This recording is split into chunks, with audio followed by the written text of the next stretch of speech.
Friday ngayon kaya ito yung naisip kong lutuin, dinuguan.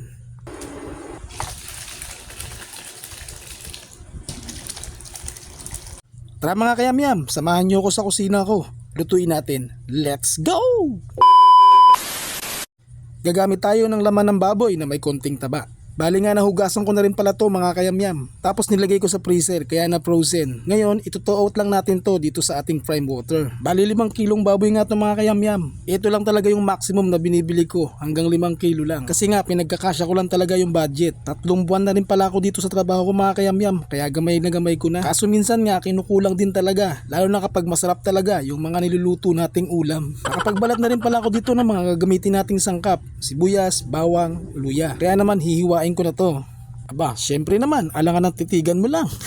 Sa pagluto ng dinuguan mga kayamyam, huwag yung tipirin sa mga aromatics. Kasi isa yan sa magpapasarap dito sa ating dinuguan. Meron din pala ako ditong tanglad or lemongrass. Importante to dito sa ating recipe. After nga yan ay magpapainit na ako ng mantika. Nung uminit nga, unang ginisa ang luya. Gigisahin lang natin to ng mga 15 seconds para lumabas lang yung pinaka-aromatic niyan. Tapos sunod na natin yung sibuyas. After nyan, bawang naman. Haluin lang natin para lumabas yung kaluluwa ng ating sangkap. Kapag okay na, ilagay na natin tong mga karne ng baboy. Kung medyo namamahalan pala kayo sa laman ng baboy, pwede po kayong gumamit ng lamang loob ng baboy. Hindi ko pa kasi natatrayan dito sa trabaho ko. Baka kasi walang kumain kapag laman loob ng baboy ang ginamit ko. Naglagay na rin pala ako ng patis para lumasa lang itong ating karne ng baboy. Pagkatapos natin maisangkot siya ng mabutihan dito sa ating mga sangkap, ibubuhos na natin tong dugo ng baboy. Tapos itong mga buong dugo. Nilamas-lamas ko lang yan gamit yung kamay ko. Then maglagay na rin tayo ng suka. Continue lang sa paghalo mga kayamyam kapag naglagay na kayo ng suka para maiwasan natin yung pagkabuo-buo ng mga dugo. At kung nanonood kayo ngayong araw na to, welcome po kayo dito sa Kayamyam Vlogs. Ilagay na rin natin tong tanglad at si Jose P. Laurel. Then mag-add na kayo ng prime water, depende sa inyo kung gaano kadami. Huwag nyo din palang kalimutan mag-follow para lagi kayong update sa mga cooking tips ko.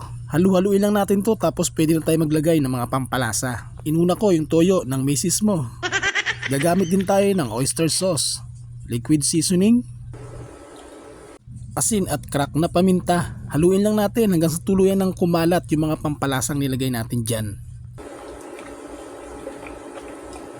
Kapag may nakikita po kayong ganito, impurities, tanggalin nyo lang yan kasi nga ito yung nagkukos na pagkapanis ng ating ulam. Then mag-add ako ng 2 choknat ng baboy. At sa puntong ito, luto na to mga kayamyam. Ilalagay ko na itong siling panigang tapos tikman na natin yan.